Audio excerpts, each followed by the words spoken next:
Hey everybody, this is Evan Magician 34 coming at you again. I got a tech pick for you for this format. Sorry, I just had to start on the close-up of this guy. He just looks too awesome not to give a close-up to. But anyway, here's my tech pick for this format. Divine Wrath. Not saying you should run 3, but come on, it's nice to look at 3, right? So anyway, basically every deck in the format except maybe Gladiator Beasts can afford to splash 2 of these without getting hurt. And it hurts almost everything in the format pretty well, as well as some oddballs. And 4 main decks in question are going to be Summon Cat, Blackwings, Lightsworn, and Gladiator Beasts. Alright, all these guys have problems with this. And pretty big problems too. I mean, let's go over it. Summon Cat can probably afford to run it, but also gets hurt by it. Summon Remote comes down, they drop the spell to pay for it to go get your Rescue Cat, you Divine Wrath it, 2 for 2 trade, you stop it, they got a clean field, you get an open shot on their head. Plus, it's not like they've got a recovery next turn, they're 1 card shorter, they didn't pump up their Pot of Avarice except with 1 whole card. Big whoop. Pretty good stop. If you really want to, you can always leave it to stop the cat, you can hit Arabellum. This stops virtually every synchro, because virtually every synchro has an effect, that's what makes it so damaging. Think to yourself, Goyo, Stardust, even Red Dragon has an effect. It's not necessarily why you love him, but he's got it. You can shut off Colossal Fighter that way, kills Darkstrike, kills Black Rose, all that good stuff, while preventing the majority of the damage they'll ever deal you. Basically, Goyo maybe killing a monster is the only thing that's going to hurt you. But that's a small price to pay to stop Goyo's other effect. And let's go on to Blackwings. Hey, this guy, how many times have you wanted to shut him down? Not only do you get to negate and kill him, but you prevent the synchro from coming out. So, yeah, the other monster lives, but it's really kind of a 2 for 2 once again, because, hey, remember? It's kind of like a compulsory evacuation device in the future. So, because after all, can't tune without him. Shuts him down, hurts him. Plus, they can't bring down your bigger monster, like let's say your synchro, in a direct attack anymore, because all of a sudden, sure, I can't run him over, because this guy never went off. Not only that, but Blackwings can run this guy, and it helps him because not only does it hurt these other people, but it also stops those random Sirocos that people are now running like 1 to 2 of between main and side and blah blah blah. So, yeah.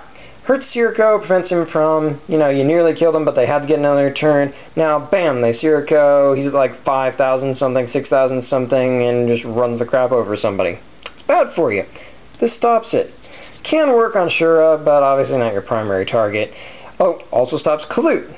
That's kind of important.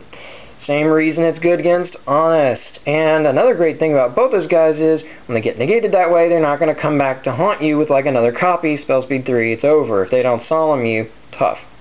Stops Lumina, that's really important. Stops Judgment, stops Celestia, blah blah. Lightsworns don't like it either. Cuts the whole process down. Now, obviously, these guys like Plague Spreader, can't do much about that. You could stop Necrogardna, obviously not your greatest target, but you get the idea. Lightsworns don't like it. Same reason, by the way, I guess I'll put this under the heading of Dark right here for Blackwings, and yeah, for both these guys, actually. Darkarm Dragon. Doesn't like it. Thinking of Judgment Dragon makes me think of Darkarm. Sorry. Weird twins. Anyway. Oh, and Gladiator Beasts. Probably hate it more than any of these guys put together. Well, I don't know. Summon Cat probably gives Gladiators a good run for their money.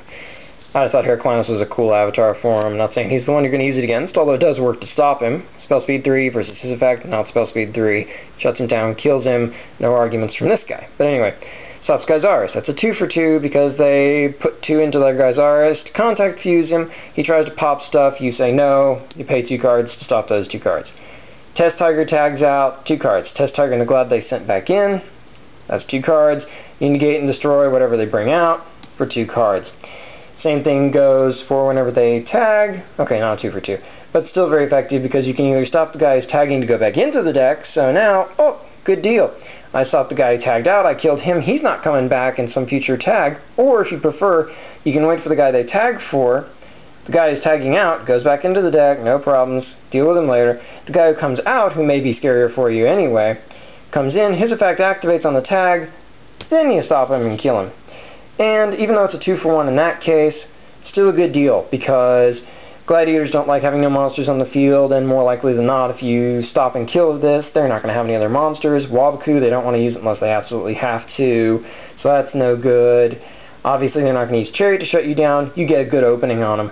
Plus, you're getting another turn because of that, so you can pull a Bottomless or another Wrath or whatever to try to stop them some more, maybe even Solemn. Lots of ways to do it. So it's buying you time, which is something Gladiator Beasts have trouble with, is when people get time to recover and when you stop their effects.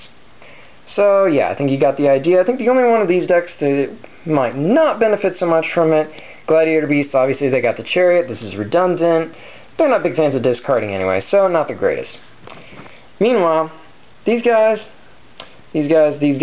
all like it because it hoses the others. Especially good for Osei Mirror Match right here. I think that's worth considering. And obviously, Lightsworn, like sending stuff to the graveyard. Extra copies of Wolf, Necro, Plague Spreader, all that good stuff. You want to see it in the grave. Maybe that 4th Lightsworn, you name it. Besides, it sets you up for Beckoning. No, you don't necessarily run a lot of traps in Lightsworn, but you know, it's not necessarily a bad thing. The Treacherous Trap whole thing only went for a little while, and didn't really pay off for most of the people who did it. So, it's just a good alternative to consider. I say playtest 2. You might side deck them, but really it's going to be a lot more powerful main deck than it's just a side deck option, because really it's so effective against other main boards. There's no reason you could throw away the potential power to sweep game 1 via this card.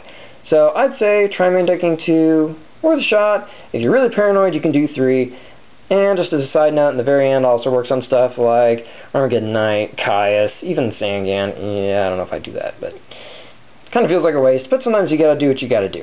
So, and yeah, weirdo extra decks if you have trouble with them, like Crystal Beasts, Zombies, Plants, blah blah.